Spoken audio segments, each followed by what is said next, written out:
Welcome back to Sappers Unscripted. I'm copying Casual Bias now with our intro.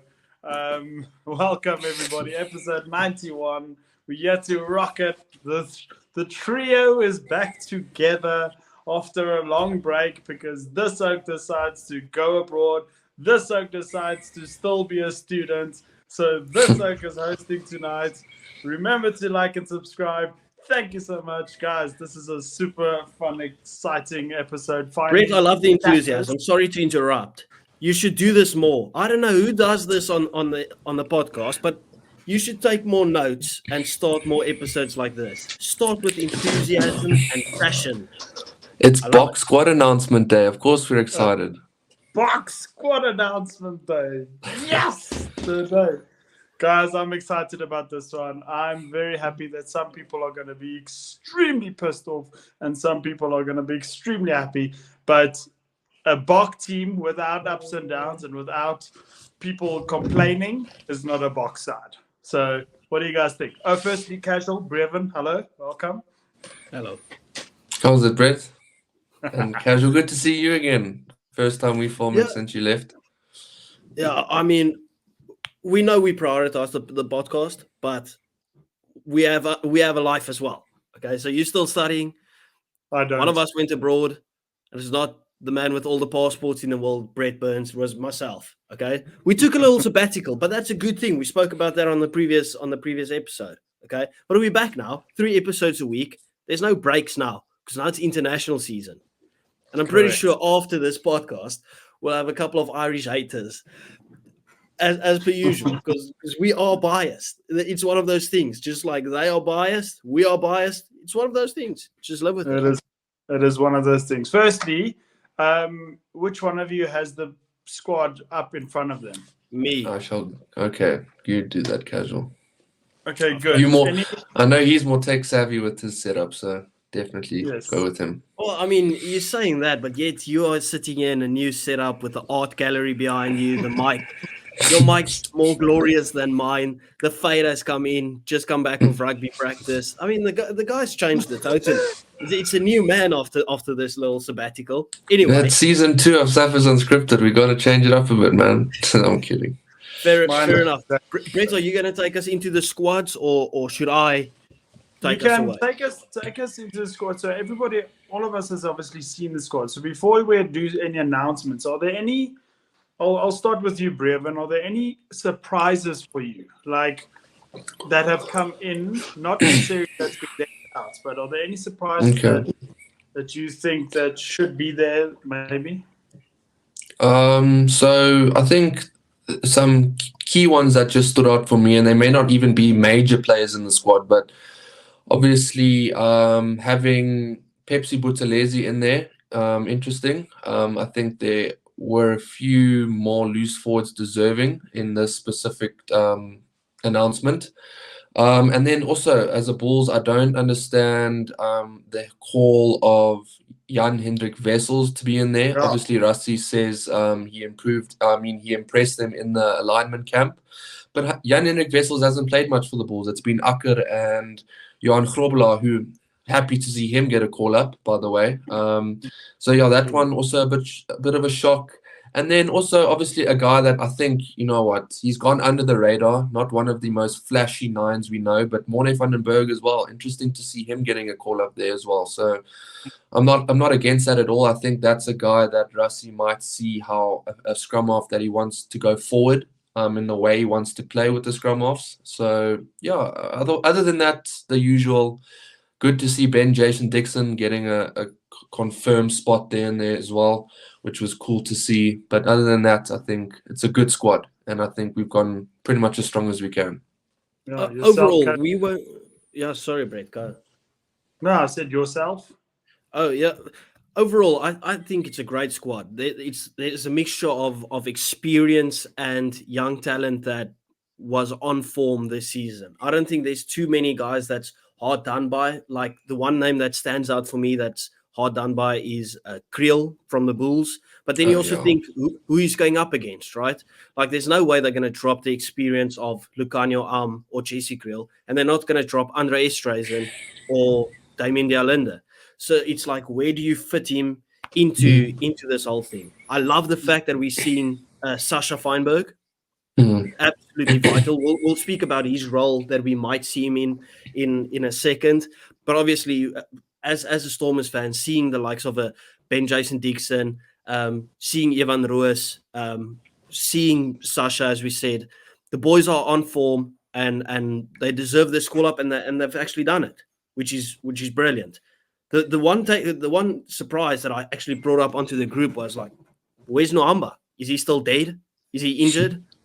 Like, where's the obviously Morna has had a great season, and we spoke about that previously, but Nohamba was the starting 9, right, for the Lions. So I was very confused about that one. But then Brevan also mentioned an interesting point in terms of like, don't doubt Rassie. He knows exactly what he wants. It's not necessarily who's the best for people, but what fits into his system.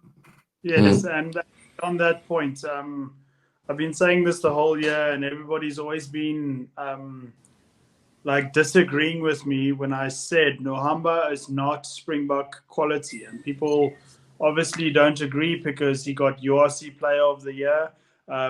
Yes, he played good rugby, but he doesn't fit the mold of international rugby at all, And I'm not saying he won't get his chance down the line, maybe against somebody, but he struggled he couldn't find a starting berth at either 9 for the whole season or either 10 for the whole season.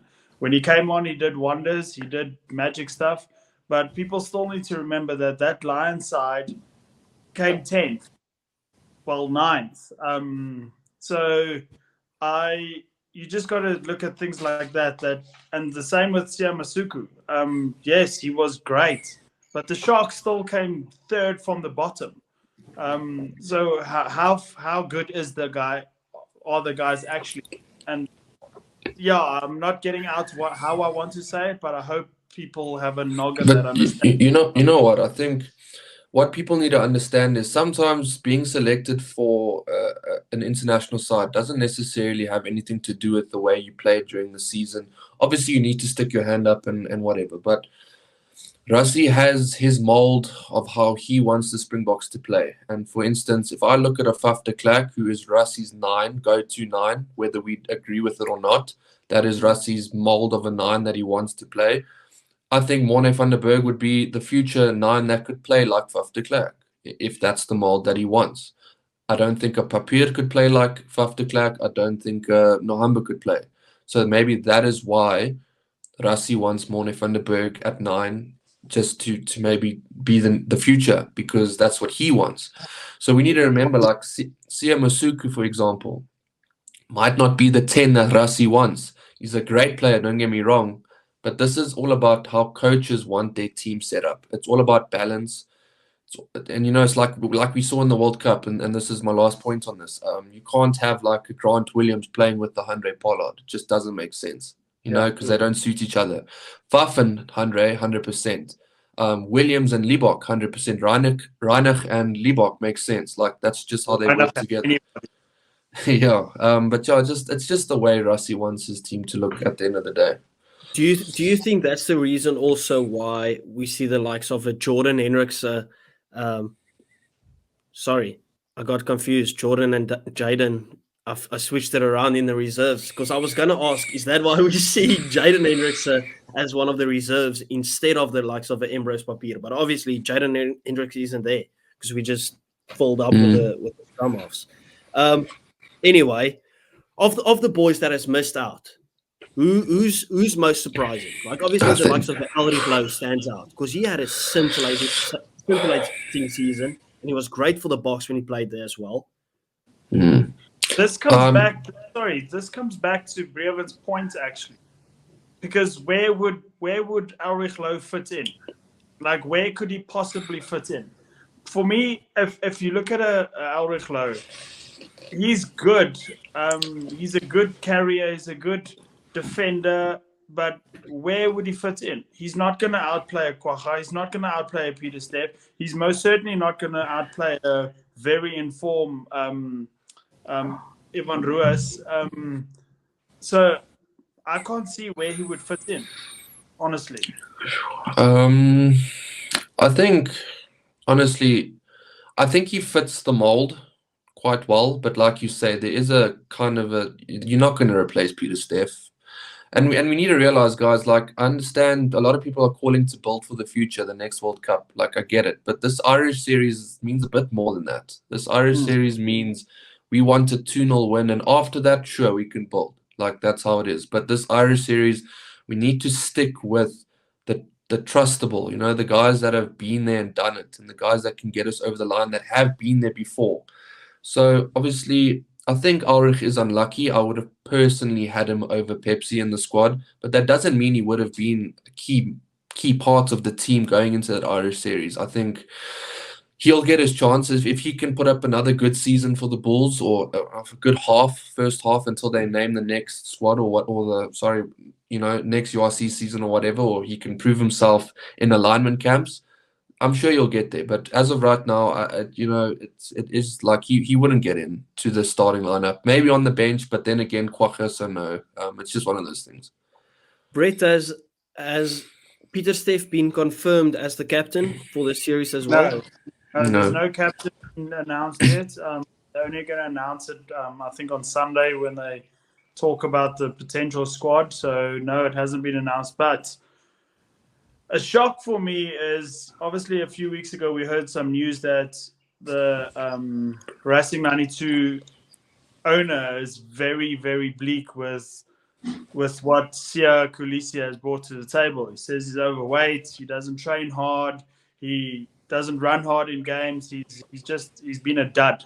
And with that being said, I felt also that I'm very surprised. Yes, he's the people's captain of this country, and he's inspirational, and he's the most followed rugby player on Instagram, but I don't think he is deserving in the Springbok squad currently. Like Ulrich Lowe, for example, is more deserving than a Siya Kolisi at this point.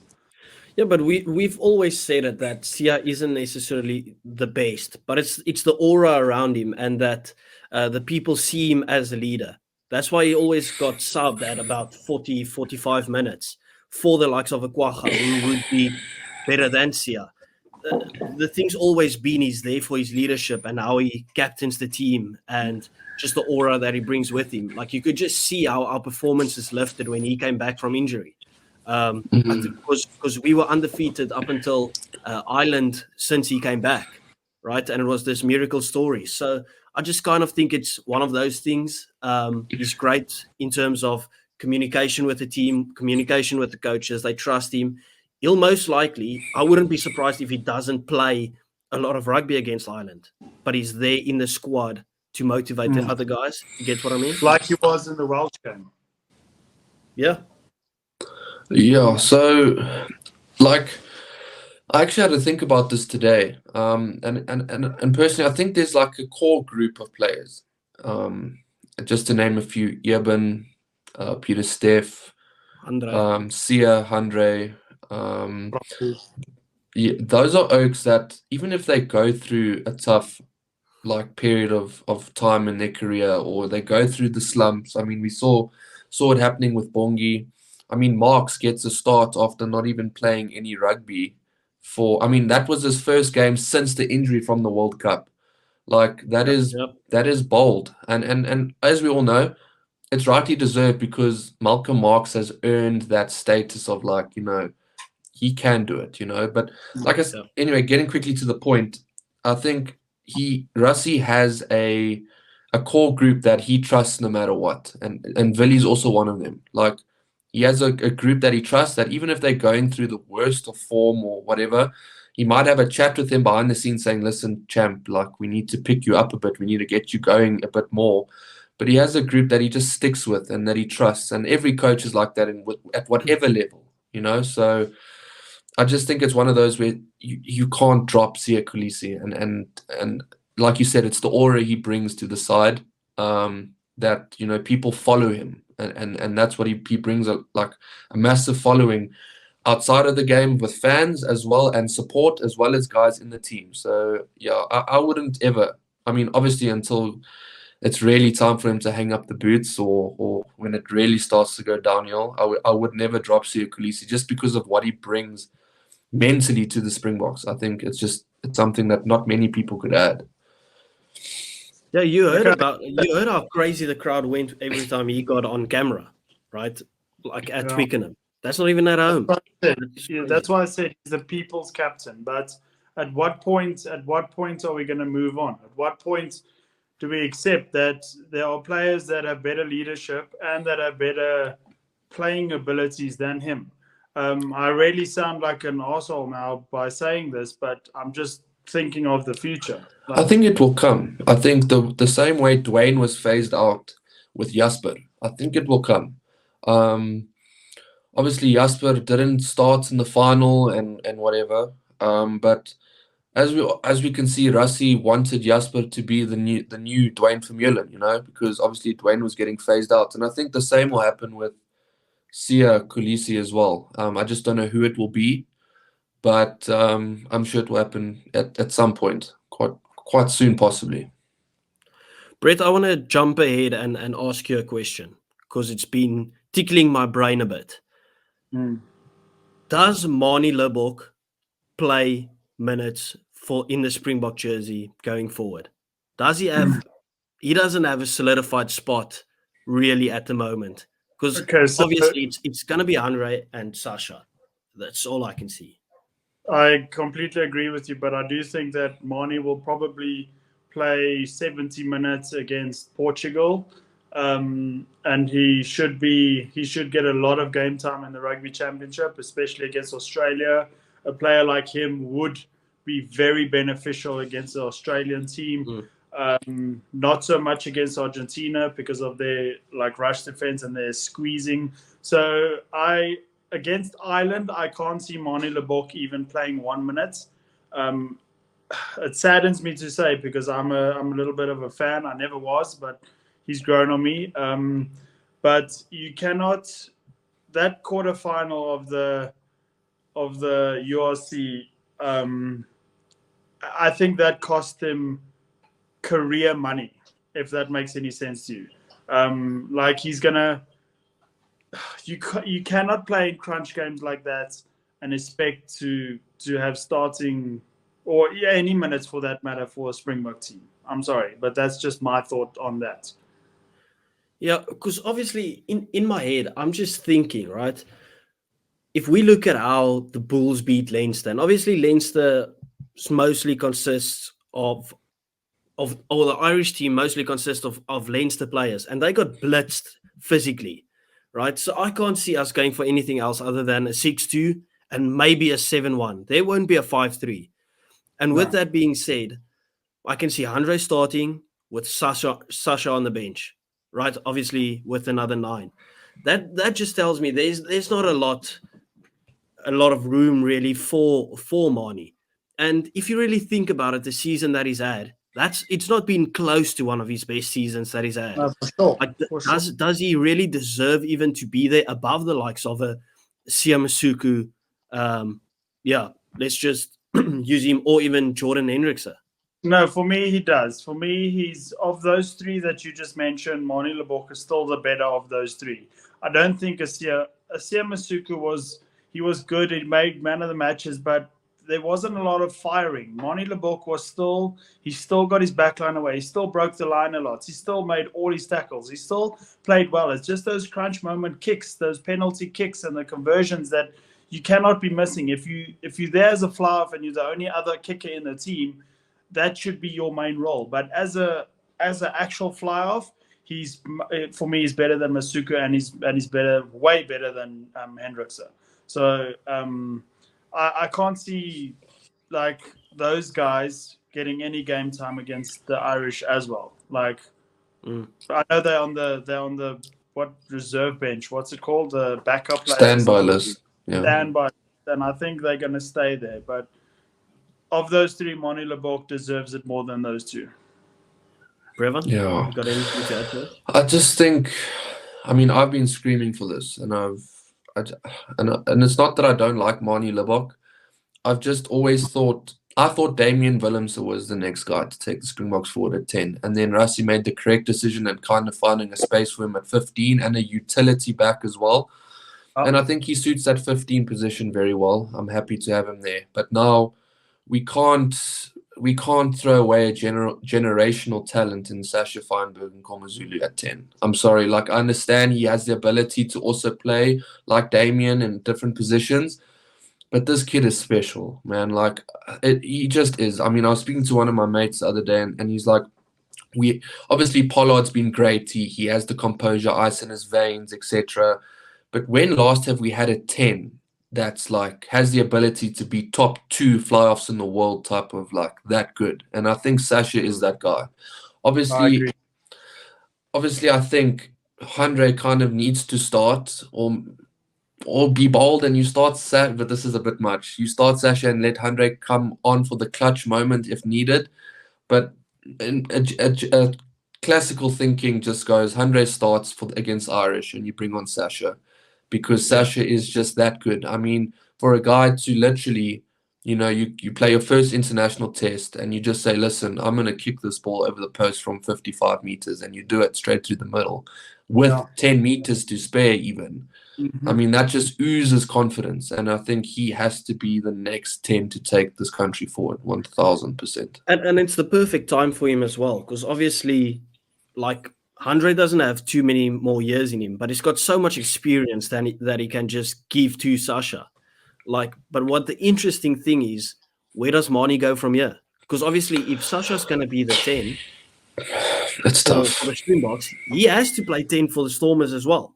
What do you do with Manie then? No. I think it's going to be the Stormers will stick to their system. Because Rassie and Dobbo, they both know what they have in each player. So I think it won't affect Manie at the Stormers at all. And I think, so I'm going to be a bit bold, because when you use the B word and said be a bit bold, I think that Reinach and Siya starts in that first test at Loftus, because imagine. Those 65-meter penalties and Kobus Reinach's speed, with no Gibson Park in the side, I think that's a great combo to start with Reinach and Siya starting. I fully agree. With Faf and Pollard coming off the bench to close off the game and actually just bring the composure. I don't even think it's a bold shout. I think it's a good shout. I think that would be the correct one, because if you want to close out games strong, you want to secure that victories, and if you need clutch moments. Like, I think we can kind of, let's say if the game is close, we can stay throughout the game close to them with Reinach and Siya. But you don't want to put that pressure on, how old is Siya now? 22, 21? Yeah, 21. You don't want to put that pressure on him to put in game-winning kicks when you have Andre Pollard there that can control the game. So you can assess the game. It's kind of like the same thing that we've said previously with the injuries, right? That's why you start Malcolm before Bongi, even though he might be a bit fragile. So if there's an injury, someone can replace him. But if you take off Bongi and bring on Malcolm and he gets injured, then all of a sudden you're back in shit, because now you have to play a tired Bongi again. You can't take off Andre and put on Siya, and you're strangled if he doesn't perform. Whose nose is whistling? It's not mine. It's me, sorry. I'm a bit like, sorry. Oh, my apologies. Let me fix.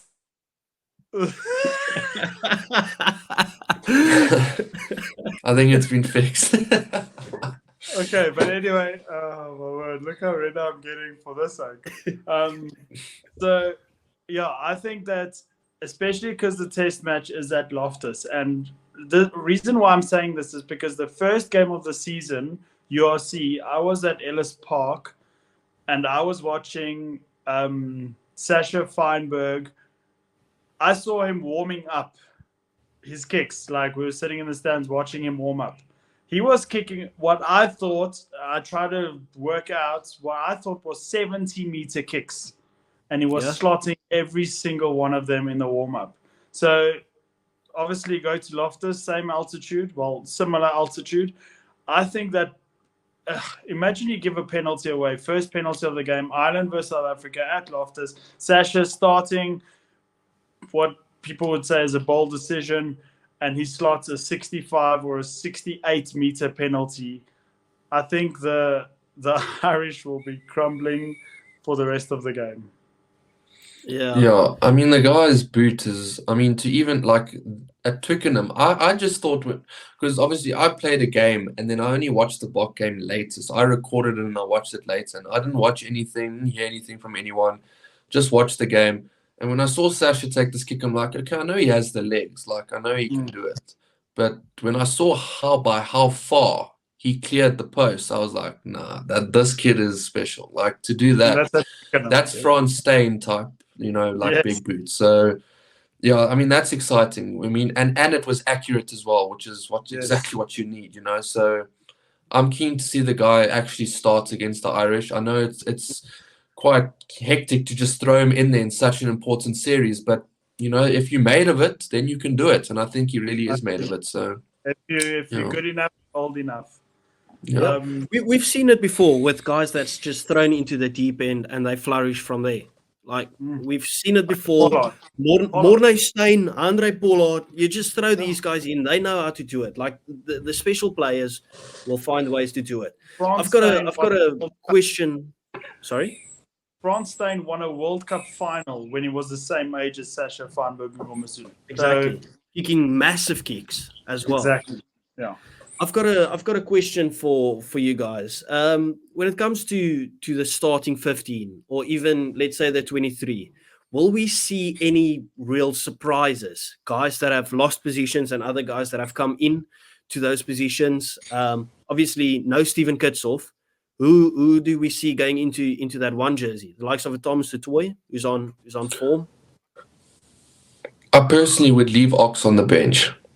I know Ox is my quagga for the front row. End of story. Yeah. Like he just is. I know he's good enough to start, but like I just think he adds so much coming off the bench. So I wouldn't start Ox. So I mean, Thomas du Toit can play that position. Obviously he changed. He changed to. Sorry, I'm a forward and I get confused. Brett, You're right. You did change, correct? Yes, you're right. Yeah.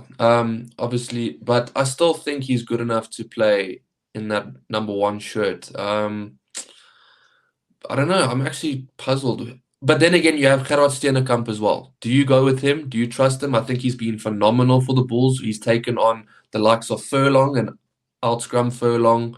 He's taken on the likes of Ferguson from... obviously, we lost that game, but I thought he fronted up well there. He took on, he's done fantastically. So it's interesting to see, there's a lot of competition there. You actually took the words out of my mouth, and I think that's why Steenekamp got into the squad, was because of that semi-final and that final of the URC. He absolutely obliterated everybody that stood in front of him. And I think that Steenekamp starts with Frans Malherbe, and I think Bongi starts with those two. And then Marks, Thomas du Toit, and Oxen Chair, or either Vincent Koch or Thomas du Toit will be coming off the bench. But because if there's ever a time in Thomas du Toit's career that he deserves a start, it's now. I mean, the Oaks scored 13 tries in the Prem. His scrums have been scintillating. It's been next level. I haven't seen this Oak play this well. Every time I've noticed the game of them on TV, I just watch just for him. So I think he thoroughly deserves to be in that. Saying that, if there was ever a time that Vincent Koch deserves a start again, it's also now, because he's also been on such good form. And that's the main thing is they won't. Yes, my apologies. What? No, I said that's a good headache to have. Yeah, of course. There's so much squad depth. The fact that we leave out the likes of Elrich Low, for instance, he would walk into most other countries' teams, right? Like he's just been that good. So it is good headaches to have. I agree with the fact that I'll leave Oxenchair on the bench because it's all about partnerships, right? Like we've seen partnerships before. We know it. Like whether they start or from the bench, it's just depending on what they decide with that partnership, and all three of them will be like that. Obviously, locks, we won't see any surprises there. It will be Eben Etzebeth and Franco Moster. Are we all in agreement, kind of, that Marco van Staden takes the 6th jersey? No. It's going to be from 4 to 8. It's going to be the exact same as Wales. Who played Really? 6 again? Quagga. Quagga. Quagga, Peter Steff, Evan Roos. So you don't see Siya being there? I know Quagga is a very, very good bench player, but he's so mature now. He's ready to start in that 6th jumper. I'm sorry, but yes, put Siya there if you guys really want a leader or whatever. But against the Irish, we need a specialized fetcher. And if Malcolm Marx is not starting, Quagga needs to start. Yeah, you either need Quagga or Malcolm on the field at a different point in time. Yeah, that makes sense. I am surprised with you. Like, obviously, we think Evan Roos is unbelievable, but Brevan, do you believe that he deserves that spot above the likes of Jasper Wiese, who's kind of been groomed as the guy to take over from? Well, Jasper can't play. Like, that's just. I completely forgot. I mean, I heard someone say that Jasper's in the squad, but I think he has to be named in the squad for the bans to count, if I'm not mistaken. I don't know if that's a load of nonsense that I've just heard. It makes sense. He misses the Springbok games that he's part of. Otherwise, yes, that's true. Okay, but that makes sense. Look, I think that the competition for 8 is ridiculous. Obviously, Hanekom is injured. So he's not. But when you have those 3 fit, it's almost like who do you pick? Because all 3 of them have stuck their hand up so high in whatever they've done. Like I generally can't say, Evan Roos has slacked here, or Hanekom has slacked here, or Jasper slacked there. I mean, obviously Jasper has a bit of a hot head, and that could be his downfall. But I think, not focusing on the fact that Jasper's suspended, I think Evan Roos deserves this opportunity he's getting, because he will play obviously against both Irish tests. I think he will start as the 8, and I'm really keen to see how he gets on, because if he can perform well in these 2 tests, it immediately puts pressure on Rassie to say, well, do I go with the Jasper Wiese, And it puts pressure on Hanekom to say, yeah, I've been playing well, but I've got to play even better now. So, I think he deserves it, 100%. The problem for me, not a problem, but what I think, if Hanekom was fit and he was in the squad, he still wouldn't have started above Evan Roos. They're not gonna. Yeah. Evan Roos now, he knows the Springbok system well. He's not a debutant anymore. You're not gonna put a debutant number 8, which is a specialized position, against the number 2 side in the world that is coming for your head. So I think you would have started anyway. So that's why I said from 4 to 8, it's going to be the exact same as a Welsh game. This ban, right? The more I think about it, it's probably the worst thing that could have happened to Jasper Wiese, because with the form that Evan Roos has been on, if he takes this form on and he plays brilliant against Ireland, Jasper Wiese has lost that spot. Because on form, Evan Roos is unstoppable. And yeah, he could probably still be in the running for that position, but Evan Roos is a different breed when he gets going. We saw it in the URC, we saw it in his first season, we saw it in his second season. And the big thing is he's fixed his discipline. He's been doing dirty work. We know Rassie loves a bit of dirty work. You see him at every breakdown. He makes his tackles. He carries hard. Yeah. That's an absolute terrible thing for Jasper to say, listen, I won't even be on the pitch to compete against this guy. And it also opens the door for the likes of a Ben Jason Dixon if you start Quagga Smith. Yeah. Ben Jason Dixon, the tackling guru of the URC. I think Ben Jason Dixon's defense is the reason why he's in that side. Yes, he's obviously a strong runner, but I think I read a stat the other day. I think he's made like I think he made 98 something tackles before he missed his first tackle or something. That's ridiculous. It was something high, like something like ridiculous. So also thoroughly deserved. Let's move on to the back line. Okay. So yeah, I'm guessing 9 and 10. Brett, you mentioned it as well. It's going to go in pairings, right? Are we seeing Reinach and Sasha and Faf and Andre? Easy as that? Do we maybe see a Grant Williams in there somewhere? Not against the Irish. Nope, not against Irish, yeah. Will he start against Portugal? Probably. He'll probably start at wing against Portugal.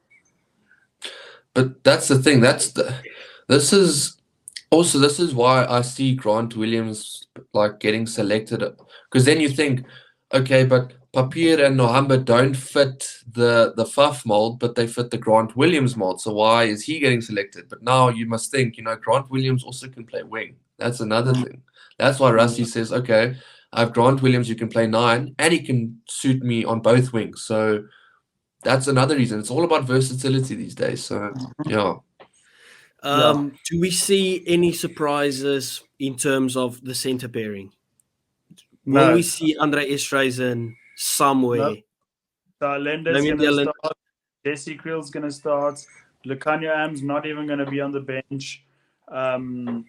I can't see that center pairing being broken up. I do think that.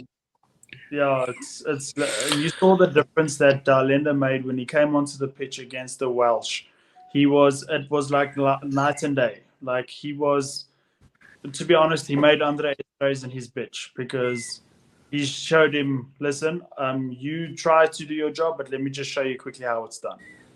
And that's not just Estreisen, that's just how good Damon Darlenda is. Yeah, the guy's crazy. Wings. Oof. Colby Kirk, I think so, but you know what? Just Edward's done well. Obviously, you won't see anything in the Irish test, I don't think, but I think he's done phenomenally in that Welsh game. So I think he just needs to keep putting up his hand in training and keep working hard. And eventually, I mean, Colby's not hitting on the young side. So and Kirkley's not that young either. He's Colby from injury. Yeah, and obviously Colby we never know what could go wrong with injury. So I think if you look at wingers, I think the next in line after Kirtley and Colby is definitely Edwell, 1000%. So not if Kane Moody's fit, right? Yeah, he goes the other wing. Yeah, I think each guy has their own wing, because I think Kanan, he was phenomenal, but Ed will put his hand up, so it will be interesting. Yeah. And I don't see Apelile Fassi playing a single minute. I don't either, but is Willie fit? Yeah, it was just a concussion.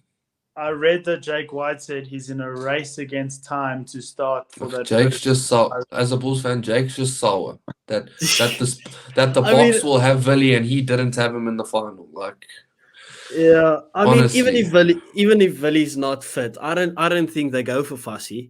I think they either put Kirtley Orense or Chesney Colby at fullback and put Edwell on the wing. That would be the wiser decision. It would be. 100% agree. Good call. Because I don't see Ireland as this crazy kicking threat. Like, I don't see us needing to be these, what do you call it, heroes of the sky necessarily against Ireland. I don't think the Irish understand how much they are going to miss Jamison Gibson Park. Yeah. Like, for real. They're going to miss that oak. Yeah. Because Conor Murray's going to play the slow game, and that's going to play into our hands. Yeah, and he Conor Murray, in my opinion, has probably got the best box kick in world rugby. Yeah, that's what I was about to say. Like, if they do want to play the kicking game, they've got the perfect 9 for it now, because Conor Murray. Yeah, but who's their chasers? James Lowe. Look, as much Look, as much as you guys slander James Lowe, the guy's not bad in the air. Like he may not be your cup of tea. It's not bad in the air as well.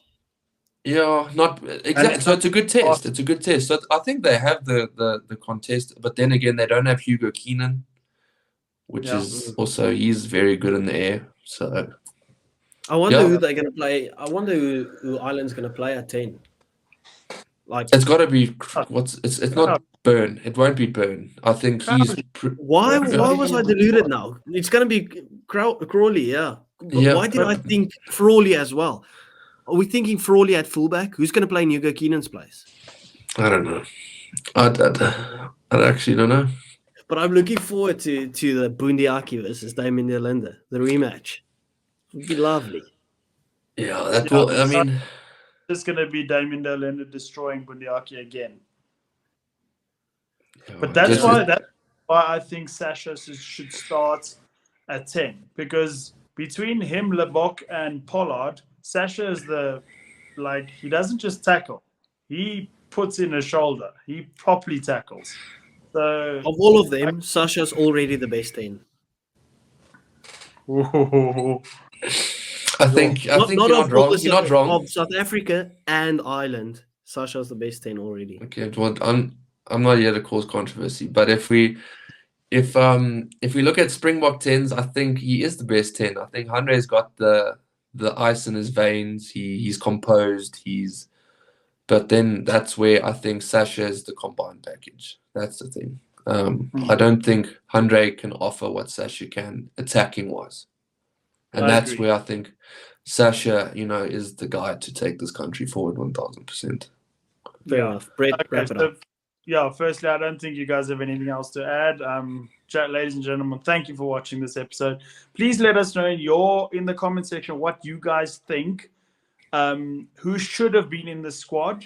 Who gets a start against Ireland? Who should actually just go back to his URC team? We want to know your thoughts as well. Like, we're just three oaks that know everything about everything, so your opinion is wrong. Anyway, goodbye.